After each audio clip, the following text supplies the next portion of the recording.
Hello students, mental health nursing के topic schizophrenia के बारे में हमारा अध्ययन चल रहा था। पिछली वीडियो में हमने इसके introduction, definitions, epidemiology and etiology के बारे में अध्ययन किया था। आज हम इसके क्लासिफिकेशन के बारे में अध्ययन करेंगे। पिछली वीडियो में हमने पढ़ा था ICD-10 क्लासिफिकेशन के अनुसार हमने सिजोफ्रेनिया को F20 से F29 के अंतर्गत रखा है, जिसमें सिजोफ्रेनिया, सिजोप्टिल एंड डेलूजन डिसऑर्डर्स आते हैं। हम पढ़ रहे हैं सिजोफ्रेनिया। तो सिजोफ्रेनिया को मेनली 7 टाइप्स में डिवाइडेड किया गया है। पहला आता है आपका F20.0 यानी कि paranoid schizophrenia, F20.1 hebephrenic schizophrenia, F22.2 catatonic schizophrenia, F20.3 undifferentiated schizophrenia, F20.4 post schizophrenic depression, F20.5 residual schizophrenia, F20.6 simple schizophrenia. तो इनके बारे में वन बाय वन हम डिटेल में अध्ययन करते हैं। तो पहला आता है आपका paranoid schizophrenia. Paranoid schizophrenia is a present the most common form of schizophrenia. जो पैरानोइड सिजोफ्रेनिया है, सिजोफ्रेनिया की बहुत ही मोस्ट कॉमन फॉर्म होती है। सबसे ज़्यादा पैरानोइड सिजोफ्रेनिया के पेशेंट्स हमको देखने को मिलते हैं। The word paranoid means delusions. Paranoid जो है ग्रीक वर्ड से लिया गया है, जिसका मतलब होता है फॉल्स बिलीफ या फॉल्स आइडियाज़। इसका मतलब होता है डेल्यूजन्स।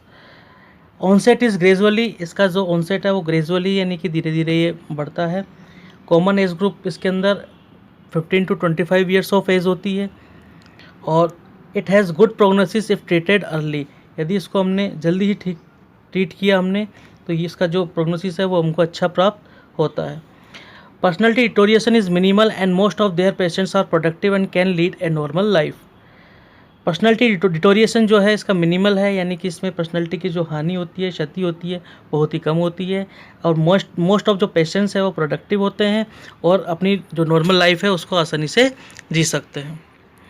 इसको पहचानने के लिए इसके कुछ कैरेक्टरिस्टिक्स हैं जिनके आधार पर हम पहचान सकते हैं कि पैरानोइड सिजोफ्रेनिया होता है।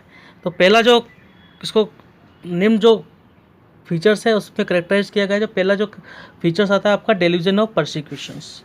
Delusion of persecution in this individual false belief that they are being malevolently treated in some way. Frequently them include cheated, followed, poisons, harassed or obstruct in the pursuit of the long term goal।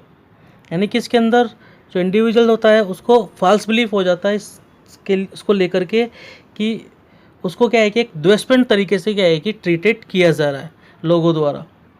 Frequently उसके दिमाग में जो themes होती है वो ये बन जाती है कि लोगों द्वारा मेरे को चीट किया जा रहा है, मेरा पीछा किया जा रहा है, मुझे पॉइजन देकर मुझे ख़त्म करने की कोशिश की जा रही है, हरास किया जा रहा है।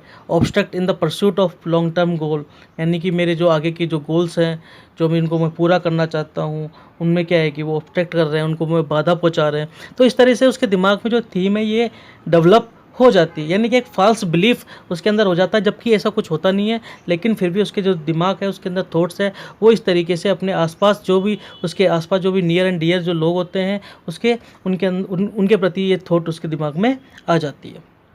नेक्स्ट आता है आपका delusion of jealousy. In this the content of jealous delusions centre around the theme that the person sexual partner is unfaithful. इसके अंदर एक फॉल्स बिलीफ ये हो जाता है पेशेंट को कि उसका जो सेक्सुअल पार्टनर है यानी इसका जो स्पाउस है वो अनफेथफुल है, यानी कि विश्वास करने योग्य नहीं है। तो ये जो थीम है उसके दिमाग के अंदर वो बढ़ जाती है और वो इस प्रकार से जेलस होता रहता है कि उसका जो सेक्सुअल पार्टनर है वो अनफेथफुल है, उसका अफेयर कहीं और चल रहा है। तो ये दिमाग में वो सोचता रहता है और उससे क्या है कि ईर्ष्या करता रहता है। तो ये जबकि ऐसा होता नहीं है, डेल्यूजन्स है, फॉल्स बिलीफ है, तो इसी के लिए हम इसको डेल्यूजन ऑफ जेलेसी कहते हैं। नेक्स्ट होता है आपका डेल्यूजन ऑफ ग्रैंडियोसिटी। ग्रैंडियोसिटी मतलब होता है महानता। In this individual have irrational ideas regarding their own talent, knowledge और पावर। इसमें जो इंडिविजुअल होता है उसके दिमाग में एक इरेशनल तरीके के आइडियाज़ दिमाग में घूमते रहते हैं, आ जाते हैं।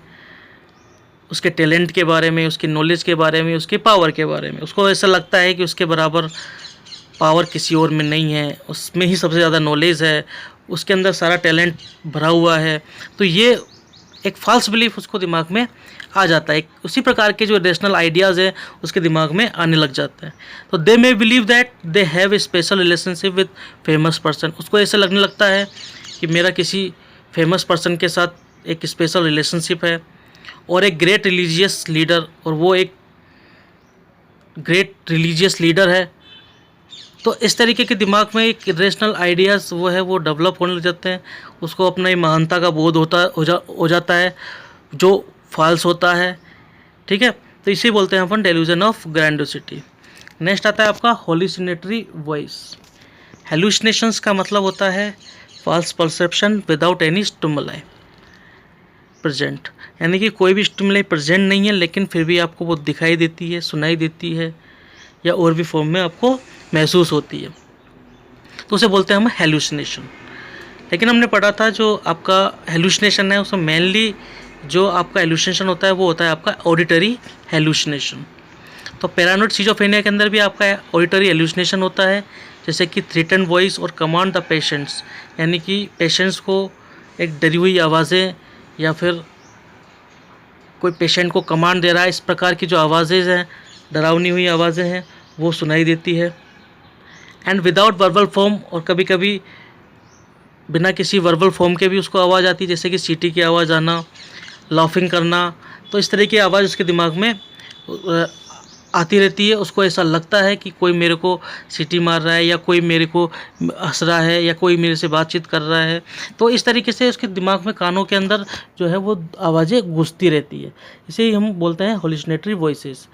इसके अलावा अदर फीचर्स भी इसके अंदर होते हैं, जैसे कि include disturbance, emotions, thought, speech and motor behaviour, यानी कि जो मोटर बिहेवियर है, स्पीच, थॉट, इमोशंस है, इसमें भी क्या है कि डिस्टर्बेंस हो जाता है। तो इन चीज़ों के आधार पर हम पैरानोइड सिजोफ्रेनिया को डिफ्रेंशिएट कर सकते हैं कि हाँ भाई ये सिजोफ्रेनिक जो पेशेंट है वो पैरानोइड सिजोफ्रेनिया का होता है। नेक्स्ट जो आपका टाइप आता है वो आता है हैबीफ्रेनिक सिजोफ्रेनिया। हैबीफ्रेनिक सिजोफ्रेनिया, जिसको हम डिसऑर्गेनाइज्ड सिजोफ्रेनिया के नाम से भी जानते हैं। डिसऑर्गेनाइज्ड सिजोफ्रेनिया मतलब डिसऑर्गेनाइज, इसके अंदर जो इंडिविजुअल है वो डिसऑर्गेनाइज हो जाता है, यानी कि उसको अपने रहने का पता नहीं कैसे रहा जाता है, कहाँ जा रहा है, क्या पहन रखा है, क्या उसकी पर्सनल हाइजीन है, किसी के बारे में उसको पता नहीं रहता। उसकी जो पर्सनैलिटी है वो इस प्रकार की रहती है कि कपड़े मेले फटे पुराने, या जो बटन है ऊपर नीचे हो रहे हैं, बाल बिखरे हुए हैं, कहाँ जा रहा है कोई पता नहीं है। तो इस तरीके का उसका बिहेवियर, एक प्रकार से उसका जो सनकी बिहेवियर उसका हो जाता है। तो ऑनसेट इसका क्या है, इंसीडियस है और क्रोनिक है, बहुत ही ज़्यादा घातक होता है और क्रोनिक होता है। इसके अंदर भी जो एज होती है 15 से 25 ईयर्स ऑफ एज इसके अंदर बिलोंग करते हैं इस प्रकार के जो पेशेंट्स हैं। और more severe personality than other type of schizophrenia, इसके अंदर जो पर्सनैलिटी है उसका जो ड्यूरेशन है उसके अंदर बहुत ही ज़्यादा सीवियर होता है than other types of schizophrenia, यानी कि अदर टाइप्स ऑफ सिजोफ्रेनिया की अपेक्षा इस जो सिजोफ्रेनिया है इसके अंदर उसकी पर्सनैलिटी बहुत ही ज़्यादा सीवियर डिटोरिएशन हो जाता है। जो असेंशियल फीचर्स है इसके अंदर आते हैं आपके mark thought disorder, severe losing of association and extreme social impairment. इसके अंदर जो असेंशियल फीचर्स है जैसे कि मार्क थॉट डिसऑर्डर्स, उनके जो थॉट्स हैं वो डिसऑर्गेनाइज हो जाते हैं, सही तरीके से कंसेप्ट्स जो फॉर्मेशन है उनका थॉट्स का वो नहीं हो पाता है। सीवियर लूजिंग ऑफ एसोसिएशन हो जाते हैं, association, severe losing of association मतलब यानी कि जो उसके थॉट्स हैं और जो स्पीच है उन दोनों के बीच में जो एसोसिएशन होता है वो नहीं बन पाता है, यानी कि जो वो सोचता है वो बोल नहीं पाता है।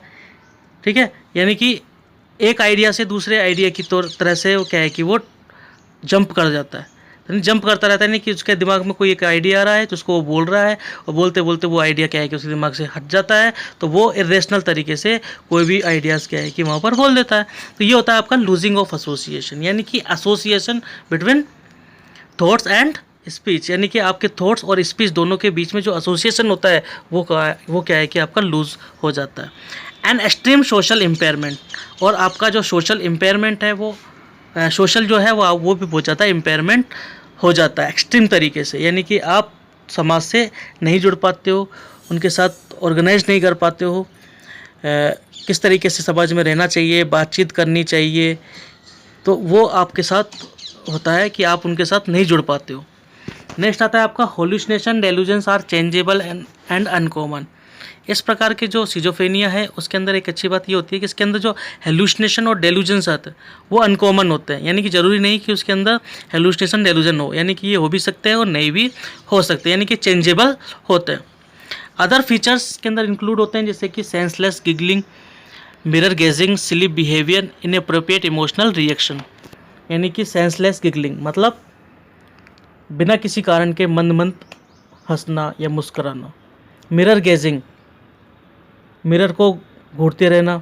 सिली बिहेवियर, एक प्रकार से एक सिली बिहेवियर, सन की विचित्र प्रकार का एक बिहेव आप करने लग जाते हो।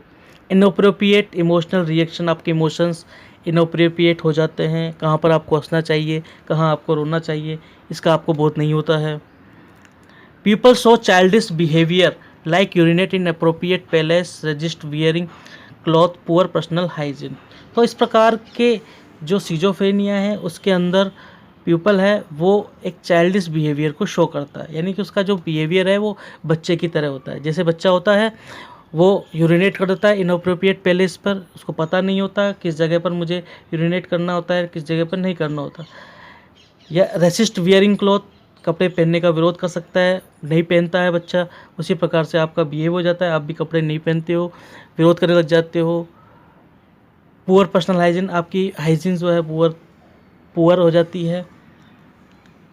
Prognosis is very poor, recovery never possible. इसमें जो आपकी प्रोग्नोसिस है वो बहुत ही ज़्यादा पुअर होती है और इसकी जो रिकवरी है वो कभी भी पॉसिबल नहीं हो पाती। तो इस तरीके से जो यूफ्रेनिक सिजोफ्रेनिया आपका होता है, यानी कि इसके अंदर पेशेंट्स पूरी तरह से डिसऑर्गेनाइज्ड रहता है। नेक्स्ट आते हैं हम इसके केटाटोनिक सिजोफ्रेनिया के बारे में। नाम से पता चल रहा है इसमें केटाटोनिक, यानी कि दो वर्डों से मिलकर बना है, केटा और टोनिक। केटा का मतलब होता है डिस्टर्ब और टोनिक का मतलब होता है मसल टोन्स, यानी कि it is characterise by marked disturbance of motor behaviour, यानी कि इसके अंदर मार्क्ड डिस्टर्बेंस हो जाता है उसकी मसल टोन का, यानी कि मसल टोन है वो डिस्टर्ब हो जाती है। डिस्टर्ब हो जाने का मतलब यहाँ पर चाहे वो वीक हो चाहे वो बहुत ज़्यादा एक्साइटेड हो जाती है। तो इस तरीके से जो मसल टोन होती है वो किसके लिए जिम्मेदार होती है, उनके मोटर बिहेवियर के लिए जिम्मेदार होती है, यानी कि जिस प्रकार से आपकी मसल्स होंगी उसी प्रकार से आप कार्य कर पाते हो। यानी कि जो मसल्स होती है तो मसल्स के आधार पर ही आप कोई काम कर पाते हो, चल पाते हो, फिर पाते हो। मसल स्ट्रॉन्ग रहेगी तो आप के अंदर एक ताकत बनी रहती है और आप वो काम आसानी से कर सकते हो। तो इसमें क्या होता है, केटाटोनिक सिजोफ्रेनिया के अंदर आपकी जो मसल्स है वो डिस्टर्ब हो जाती है, जिसको हम दो टाइप्स में डिवाइडेड कर देते हैं, केटाटोनिक सिजोफ्रेनिया और केटाटोनिक एक्साइटमेंट। यानी कि केटाटोनिक स्टूपर, यानी कि इसके अंदर क्या होता है कि जो आपकी मसल्स है बहुत ही ज़्यादा रिजिड हो जाती है, कठोर हो जाती है, जिसकी वजह से वो पेशेंट है वो हिलडुल नहीं सकता। और जो केटाटोनिक एक्साइटमेंट है उसमें क्या है कि जो पेशेंट है बहुत ज़्यादा एक्साइट हो जाता है, बहुत ज़्यादा बिहेव, उसका जो साइकोमोटर जो एक्टिविटीज़ है वो ज़्यादा बढ़ जाती है।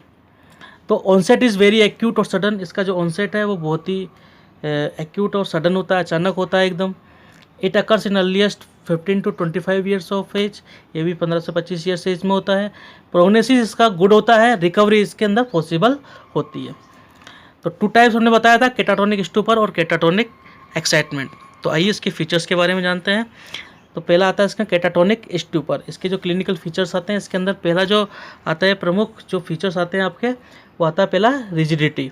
रिजिडिटी मतलब होता है कठोरता, यानी कि maintenance of rest posture against effort to be moved, यानी कि उसका जो पोस्चर्स है वो एकदम कठोर हो जाता है, रिजिड हो जाता है, जबकि वो अपने आप को मूव करना चाहता है, कोशिश करता है उस मूव करने की, लेकिन फिर भी वो मूव नहीं कर पाते अपने जो पोस्चर्स है, जिस पोजीशन में वो बैठा हुआ है। Stupor does not react to his surrounding and appear to be unaware of them, उसके आसपास क्या हो रहा है उसके बारे में वो रिएक्ट नहीं करता है और इस प्रकार से अपीयर करता है जैसे कि उसको कुछ पता ही नहीं हो। ये होती है आपकी स्टूपर कंडीशन, क्योंकि इसके अंदर जो आपकी मसल स्टोन्स वगैरह जो होती हैं वो इतनी रिजिड हो जाती है, कठोर हो जाती है, तो आप ना तो बोल पाते हो ना चल पाते हो, यानी कोई आपसे बात भी कर रहा होता है तो उसका आप रेस्पॉन्स नहीं दे पाते हो। नेक्स्ट होता है आपका वैक्सी फ्लेक्सिबिलिटी। इसका मतलब होता है parts of body can be placed in the position that will be maintain for long period of time even if very uncomfortable. यानी कि आपकी जो बॉडी पार्ट्स हैं वो उनको अगर एक पोजीशंस में रख दिया जाता है एक जगह पर, यदि आप बैठ जाते हो या फिर जिस स्थिति में आप रहते हो तो लंबे समय तक उस स्थिति में आप बने रहते हो। और यदि आपको अनकंफर्टेबल भी हो रहा है तो फिर भी आप क्या है कि उसी पोजीशंस में आप रहते हो। तो ये होती है आपकी वैक्सी फ्लेक्सिबिलिटी, यानी कि इसके अंदर आपकी मसल्स इतनी रिजिड हो जाती है कि आप न उठ सकते हो, न बैठ सकते हो, न आप हिल सकते हो। तो ऐसी कंडीशंस आपकी हो जाती है। यदि आपको कोई पेनफुल स्टिमुलाई भी अगर दिए जाए तो फिर भी आप क्या है कि उसका रिएक्ट नहीं कर पाते। नेक्स्ट आता है आपका म्यूटिज्म, इनएबिलिटी टू टॉक, यानी कि टॉक के लिए भी जो है वो मसल्स जिम्मेदार होती है। यानी कि आपकी मसल्स अगर यदि रिजिड हो जाती है, कठोर हो जाती है, तो आप बोल भी नहीं पाते हो। ठीक है, यानी कि जो स्टूपर कंडीशन है उसमें आपकी जो मसल्स है वो एकदम रिजिड हो जाती है। तो रिजिड हो जाती है तो जिसकी वजह से आप बोल नहीं पाते हो, तो इसे ही हम म्यूटिज्म कहते हैं। नेक्स्ट आते हैं हम कैटाटोनिक एक्साइटमेंट के फीचर्स के बारे में। इसमें पहला जो फीचर्स आता है आपका ये आता है इंक्रीज इन साइकोमोटर एक्टिविटी। इसमें जो साइकोमोटर एक्टिविटी होती है वो बहुत ही इंक्रीज हो जाती है, जिसमें आप restlessness, excitement, aggressive and violent behaviour करते हो। यानी कि रेस्टलेसनेस हो जाते हो, आपको थकान नहीं होती है, आपको आराम की आवश्यकता नहीं होती है। इसमें आपको ऐसा लगता है कि मैं ठीक हूँ और काफ़ी काम कर सकता हूँ। एक्साइटमेंट, बहुत ज़्यादा एक्साइट रहते हो आप। एग्रेसिवनेस, गुस्सा आपको आ जाता है, वायलेंट बिहेवियर आप करने लग जाते हो। इंक्रीज इन स्पीच प्रोडक्शन, आपकी जो स्पीच प्रोडक्शन है वो भी इंक्रीज हो जाती है, बहुत ज़्यादा आप बोलने लग जाते हो। पेशेंट में behave in a wild manner, patient जो है वो वाइल्ड मैनर की तरह बिहेव करने लग, जंगली की तरह बिहेव करने लग जाता है। पेशेंट में suddenly attack anybody standing nearby and break or destroy articles, patient के पास जो भी आसपास खड़ा होता है उस पर वो सडनली अचानक अटैक कर सकता है, या कोई भी आर्टिकल्स जो उसके आसपास पड़े हुए हैं, जो भी सामान है, उनको वो उठा करके फेंक सकता है। Tear their cloth and remain nude, अपने कपड़े खुद फाड़ सकता है और बिल्कुल एकदम न्यूड हो सकता है। Sometime excitement become very severe and is accompanied by rigidity, hyperthermia, dehydration, sleeplessness and hallucination. कभी कभी जो एक्साइटमेंट है वो इतनी ज़्यादा सीवियर हो जाती है कि जिसके कारण वो उसके अंदर जो मसल्स है कि खुद के अंदर बहुत ज़्यादा रिजिडिटी आ जाती है, कठोरता आ जाती है। हाइपरथर्मिया आपको हो सकता है, डिहाइड्रेशन आपको हो सकता है, स्लीपलेसनेस हो सकती है आपको, और हेलुसिनेशंस आपको देखने को मिल सकते हैं उसके अंदर। ठीक है, on rare occasion the patient may collapse due to exhaustions, और कभी कभी ऐसी कंडीशंस आ जाती है, लेकिन बहुत ही रेयर कंडीशंस ऐसी आती हैं जिसमें पेशेंट कोलैप्स हो जाता है ड्यू टू एजोशंस, यानी कि इतनी ज़्यादा उसके अंदर शरीर के अंदर थकान हो जाती है जिसका उसका शरीर उसका सामना नहीं कर पाता है, जिससे वो कोलैप्स हो जाता है, यानी थक करके टूट करके गिर जाता है। तो इन जो फीचर्स हैं इनके आधार पर हम डिफ्रेंशिएट कर सकते हैं कैटाटोनिक सिजोफ्रेनिया को, यानी कि उसके स्टूपर कंडीशंस को और उसके एक्साइटमेंट कंडीशंस को। नेक्स्ट आप आते हैं इसके अनडिफ्रेंशिएट सिजोफ्रेनिया के बारे में। अनडिफ्रेंशिएट सिजोफ्रेनिया नाम से पता चलता है कि ऐसे सिजोफ्रेनिया के सिम्टम्स को हम डिफ्रेंशिएट नहीं कर पाते हैं, उनको हम अनडिफ्रेंशिएट सिजोफ्रेनिया के अंतर्गत रखते हैं। यानी कि सिम्टम्स जिनको हम ये नहीं कह सकते कि ये इस सिजोफ्रेनिया के टाइप का है या ये इस सिजोफ्रेनिया के टाइप का है, या ये पैरानोइड सिजोफ्रेनिया का है, या ये फिर ये जो है हेमीफ्रेनिक सिजोफ्रेनिया का है। तो इस तरीके से हम किसी भी टाइप्स को क्या है कि डिफ्रेंशिएट नहीं कर पाते। तो इस प्रकार के जो सिम्टम्स उत्पन्न होते हैं उनको हम अनडिफ्रेंशिएट सिजोफ्रेनिया के अंतर्गत रखते हैं। तो a form of schizophrenia that is करेक्टेड by a number of schizophrenic symptoms such as delusion, disorganised catatonic behaviour, disorganised speech और hallucination but does not meet the criteria for any other type of schizophrenia. इस प्रकार का जो schizophrenia होता है उसके अंदर जो सिजोफ्रेनिक सिम्टम्स आते हैं देखते कि मिलते हैं आपको, जैसे delusion, disorganise catatonic behaviour, disorganise speech, hallucination. तो ये सारे जो सिम्टम्स होते हैं वो उसके अंदर देखने को मिल जाते हैं, लेकिन इनके जो क्राइटेरिया है वो किसी प्रकार के जो सिजोफ्रेनिया है उनसे नहीं मिलते हैं। तो इस प्रकार की जो चीज़ें हैं वो डेवलप होती है। तो हम कह सकते हैं कि ये जो मिक्स सिजोफ्रेनिक सिम्टम्स जो हैं वो डेवलप आपको दिखाई देते हैं, जिनको हम डिफ्रेंशिएट नहीं कर सकते, उनको हम सिजोफ्रेनिक अनडिफरेंशिएट सिजोफ्रेनिया कहते हैं। तो it is characterised by mix schizophrenic symptoms along with disturbance of thought, mood and behaviour. यानी कि थॉट, मूड और बिहेवियर से युक्त जो डिस्टर्बेंस देखने को मिलते हैं, जो मिक्स सिजोफ्रेनिक सिम्टम्स दिखाई देते हैं, उनको हम अनडिफरेंशिएट सिजोफ्रेनिया कहते हैं। नेक्स्ट आते हैं post schizophrenic depression. Post schizophrenic depression, post schizophrenic, schizophrenic के बाद उत्पन्न होने वाले जो डिप्रेशन है कि जो सिम्टम्स हैं उनको हम बोलते हैं post schizophrenic depression. Depressive feature develop, यहाँ पे क्या है, डिप्रेसिव फीचर्स डेवलप, यानी कि आपके जो डिप्रेसिव फीचर्स हैं वो डेवलप हो रहे हैं in the presence of residual और एक्टिव फीचर्स ऑफ सिजोफ्रेनिया। यानी कि ऐसा जो सिजोफ्रेनिया जो रेजिडुअल हो जाते हैं, यानी कि जो शेष बच जाते हैं, जिसके सिम्टम्स जो एक्टिव रहते हैं फीचर्स, उसके अंदर यदि डिप्रेसिव फीचर्स डेवलप हो जाते हैं तो उसको बोलते हैं हम post schizophrenic depressions and are associate with an increase in risk of suicide. और इस प्रकार से उनके अंदर जो रिस्क ऑफ सुसाइड है वो डेवलप हो जाती है। तो पोस्ट सिजोफ्रेनिक डिप्रेशन के अंदर रिस्क ऑफ सुसाइड की जो है वो इंक्रीज हो जाती है। तो समझ में आया, पोस्ट सिजोफ्रेनिक डिप्रेशन यानी कि रेजिडुअल सिजोफ्रेनिया हम आगे पढ़ेंगे कि जो सिजोफ्रेनिक एक्यूट कंडीशंस पार कर जाते हैं वो अपनी नॉर्मल लाइफ जी लेते हैं, लेकिन फिर भी उसके अंदर कुछ सिम्टम्स शेष रह जाते हैं। तो वो जो शेष सिम्टम्स बचते हैं उसको हम रेजिडुअल सिजोफ्रेनिया कहते हैं। तो जो वो एक्टिव फीचर्स होते हैं उनके अंदर यदि डिप्रेसिव फीचर्स डेवलप हो जाते हैं तो वो पोस्ट सिजोफ्रेनिक डिप्रेशन के अंतर्गत आते हैं और ये रिस्क ऑफ सुसाइड को इंक्रीज करते हैं। नेक्स्ट आते हैं हम इसके रेजिडुअल सिजोफ्रेनिया के बारे में। तो it is a chronic form of schizophrenia in which the symptoms persist after the acute phase but the patient can do his routine work as he has attend a social recovery. यह chronic form of schizophrenia की होती है। इसके अंदर जो patients जो acute phase पार कर लेता है, फिर भी उसके जो सिम्टम्स है वो परसिस्ट रहते हैं, यानी कि लगातार बने हुए रहते हैं। But the patients can do his routine work, लेकिन जो पेशेंट है वो अपना रूटीन वर्क पूरा कर सकता है। As a attend social recovery, वो उसकी सोशल रिकवरी भी उसकी हो जाती है, लेकिन उसके जो कुछ सिम्टम्स है वो एक्टिव रह जाते हैं, बचे रह जाते हैं, उन्हीं को हम रेजिडुअल सिजोफ्रेनिया कहते हैं। The category should be used when there has been at least one episode of schizophrenia in the past. इस प्रकार की कैटेगरी जब डेवलप होती है जब पेशेंट के अंदर पहले कभी कोई टाइप का सिजोफ्रेनिया रहा हो, क्योंकि पहले कभी कोई टाइप का सिजोफ्रेनिया रहेगा तभी उसी के जो सिम्टम्स बचे होंगे, तभी वो रेजिडुअल सिजोफ्रेनिया कहलाएंगे।